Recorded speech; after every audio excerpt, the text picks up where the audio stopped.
So yun guys, ngayon may tanggap tayo dito na iPhone 11, basag yung likod. Pero sabi ni Madam is yung LCD lang muna daw yung papalitan. So, Madam, saan niyo po kami nakita?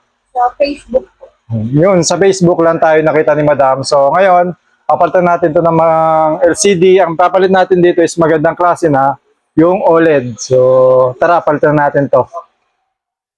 So yun guys, napalitan natin siya ng LCD. So ito yung LCD natin pinalit. Then, ito yung tinanggal natin, yung dating LCD is replacement na rin siya. So ngayon, makabit na natin to para ay kabit na natin yung pinakabagong LCD. Gawin na natin to. Let's go. Yun guys, tapos na natin tong iPhone 11 na LCD yung problem. Palitan natin to ng bagong LCD. Ngayon, bibigyan natin kay client para magamit na yung kanyang phone. So, thank you, Madam.